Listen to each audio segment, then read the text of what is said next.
जब किसी कपल को प्रेगनेंसी नहीं होती तो सबसे पहले अंगुली किस पर उठती है? नॉर्मली महिला पर ही अंगुली उठाई जाती है एंड उसको बार बार सुनना पड़ता है कि शायद कमी तुम्हारे अंदर ही है, इतने साल हो गए अभी तक बच्चा क्यों नहीं हुआ। लेकिन क्या सच में इनफर्टिलिटी की जिम्मेदारी हमेशा सिर्फ वाइफ पर होती है? और यही सच आज हर हस्बैंड, हर फैमिली और हर सोसाइटी को समझना जरूरी है। तो नमस्कार, मैं हूं doctor Sunil Chaudhary, gynaecologist, infertility specialist. आज मैं जो आपको बताने वाला हूं, लगभग 40 to 50% केस में, 40 to 50% केस में जो कमी होती है वो मेल पार्टनर पे होती है एंड 40 to 50% केस में कमी वाइफ में होती है। मतलब दोनों में ही कमी होने का संभावना इक्वल है, या मैं ये बोलूं कि दोनों में ही कमी होने का संभावना 50-50% है। अगर हम हस्बैंड की बात करें तो हो सकता है उसके अंदर उसका स्पर्म काउंट बहुत कम होए या जीरो होए, या उसका स्पर्म का मोटिलिटी ही ना होए, सारे स्पर्म मरे हुए हैं, या उसका स्पर्म का जो क्वालिटी है वो क्वालिटी ही अच्छा ना हो, या मेल के अंदर मतलब हस्बैंड के अंदर हार्मोनल प्रॉब्लम होए, या हो सकता है हस्बैंड को इरेक्टाइल डिस्फंक्शन होए।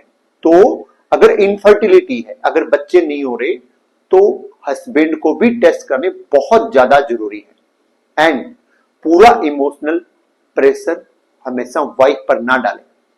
प्रेगनेंसी होने के लिए सिर्फ हेल्दी यूट्रस ही नहीं, मतलब सिर्फ हेल्दी बच्चेदानी का ही जरूरत नहीं है, उसका स्ट्रेस लेवल भी नॉर्मल है, होना चाहिए। ओके, एंड अगर स्पर्म सही तरीके से मूव नहीं कर रहे हैं, या हस्बैंड का काउंट कम है, या और कोई हार्मोनल प्रॉब्लम है, तो भी नेचुरल प्रेगनेंसी आने में टाइम लग सकता है।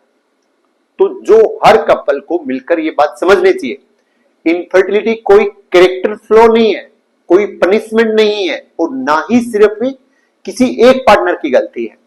ये एक मेडिकल कंडीशन है जिसकी जांच हस्बैंड और वाइफ दोनों को होनी चाहिए, तभी जाके असली प्रॉब्लम पकड़ में आएगी। एंड जब असली प्रॉब्लम पकड़ में आएगी तभी उसका इलाज होगा।